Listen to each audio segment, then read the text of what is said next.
നിർത്താതെ പെയ്യുന്ന ഈ ഒരു മഴ ഒന്ന് നിന്നാൽ മതിയായിരുന്നു അല്ലേ. ഇനി കുറച്ച് ദിവസം വെയിലായിക്കോട്ടെയിരുന്നു.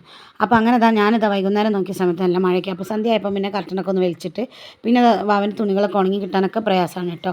ഇങ്ങനെ കസേരയിലൊക്കെ ഇട്ടിട്ടൊക്കെയാണ് ഉണക്കുന്നത്. അങ്ങനെ പിന്നെ അതിൽ ഉണങ്ങിയതൊക്കെ എടുത്ത് മടക്കി വെച്ചിട്ടുണ്ട്. വാവിയും ചേച്ചി ഇവിടെ ഇരിക്കുന്നുണ്ട്. പിന്നെ നേരെ അടുക്കളയിൽ കയറി ഇനിയിപ്പോൾ ഒരു ചായ ഉണ്ടാക്കി കുടിക്കാൻ വിചാരിച്ച്. ഇന്നിപ്പോൾ ശ്രീമോൾക്ക് സ്കൂളുണ്ടായിരുന്നു, നാളെ ഇനിയിപ്പോൾ സ്കൂളൊന്നും ഇല്ലല്ലോ. അപ്പോൾ അങ്ങനെ ചായക്കുള്ള വെള്ളം അടുപ്പത്ത് വെച്ചിട്ടുണ്ട്. ഇനിയിപ്പോൾ ഞാനിതാ സ്റ്റീലിൻ്റെ റാക്കിൽ പാത്രമൊക്കെ കഴുകി വെച്ചും അവിടെ ക്ലീൻ ചെയ്യുമ്പോൾ ഇങ്ങോട്ട് മാറ്റി വെച്ചിട്ടുണ്ടായിരുന്നു. അപ്പോൾ അത് അങ്ങോട്ട് തന്നെ മാറ്റി വെക്കുകയാണ്. അപ്പോൾ ഇങ്ങനെ ഈ അടിയിൽ ഒരു ട്രെയും കൂടി വെക്കുന്നതുകൊണ്ട് വെള്ളമൊക്കെ അതിൽ വാർന്ന് പോയിക്കോളൂ കേട്ടോ. അതുകൊണ്ട് വെള്ളമൊന്നും പുറത്തൊന്നും ആവില്ല.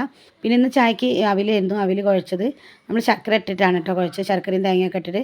അപ്പോൾ ഇതും ചായയും കൂടെ കുടിക്കാൻ വേണ്ടിയിട്ട് അതും ഈ മഴയത്ത് നല്ല ടേസ്റ്റാണ് കേട്ടോ. അപ്പോൾ അങ്ങനെ ഞാനത് ആദ്യം അവിടെ കൊണ്ടൊക്കെയാണ്.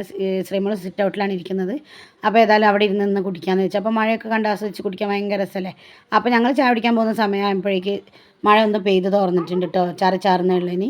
അങ്ങനെ പിന്നെ ഞങ്ങൾ ചായ കുടിക്കാൻ വേണ്ടി ഇരുന്ന് നിൽക്കുന്ന അപ്പോൾ വാവേനെ മടിയിൽ വെച്ച് ഇനി ചായ കുടിക്കട്ടെ. അപ്പോൾ ഇന്നത്തേക്ക് ഇത്രയേ ഉള്ളൂ. ബായ്.